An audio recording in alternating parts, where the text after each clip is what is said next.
ang gobyerno talagang makisawsaw, kung ang gobyerno nila talagang magbaba ng desisyon, kahit na gustuhin niyang sumali, baka hindi talaga siya makasali.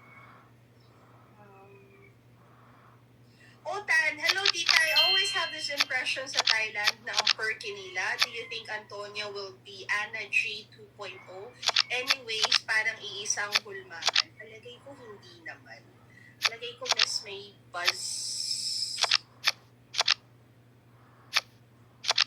kay Antonia this year. Medyo mataas-taas naman din yung recognition for Antonia.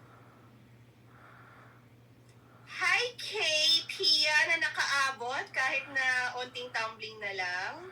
Hi Michael, thank you so much for enjoying my IG stories during the talk. Yes to the episode. Sige, meron pa akong episode with Meiji naman. I have an interview with her. May inaantay lang ako ng mga gamit. May mga nawala akong pyesa ng camera at inaantay kong dumating dito para makalipat-lipat na ako ng files. Okay. Sabi ni Allen, I won't mind if MMD uses her black gown again. Palagay ko hindi mangyayari to. Magreklamo mga Pilipino. Sabihin, ano tayo, mahirap? Babe, saan ka? Nagtatanong ko, nagsaing, nagugutom na kami.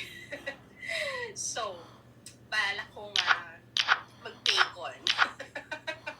Mamaya, pagkatapos nito, kasi magtatrabaho na ako.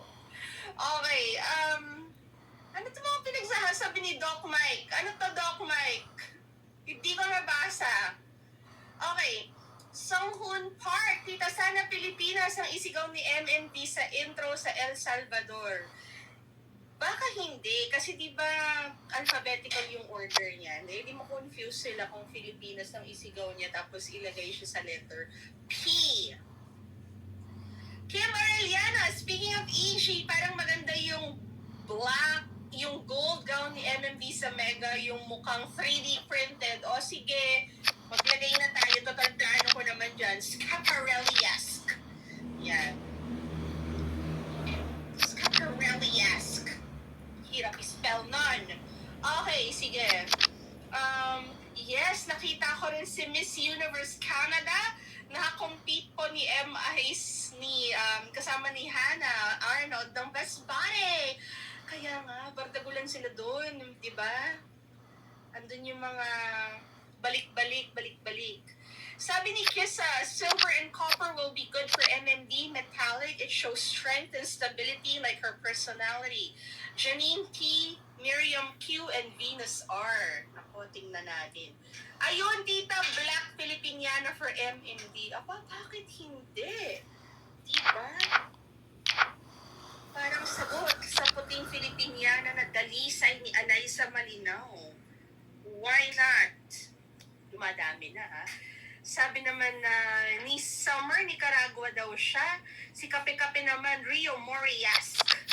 Contrasting colors, bold print, and flowy. Ayan na, ang dami ng mga ideas. Ooh! Jim Mikey! Tama na. Okay, gusto ko rin to, si Miss Spain this year. Kulang lang ang information ko sa kanya. Siguro kasi hindi naman natin masisi yun kasi last year si Alethea, grabe naman yung pag-incorporate ng Filipino pageant fans na nangyayari sa buhay niya. So, siguro kaya wala akong masyadong alam kay Miss Spain. Pero kanina ko pa siya tinitingnan, medyo nakakasinda pa. Sana kasing engaging. But yung regal factor nasa kanya na, hindi lang masyadong matunog yung pangalan niya dito sa Miss Universe. Nax Bacon Brunch Yarn, hindi, wala na kami mabilhan ng ganitong oras.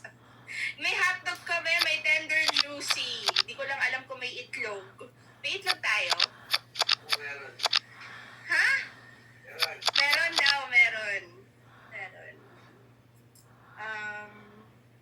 Tita, bakit ang MUT finals naka-live din sa MUT YT channel? Ito naman. Lahat ng mga Miss Universe na franchise ngayon, pinapalabas na ng Miss Universe. Ito naman, hindi naman sila selective.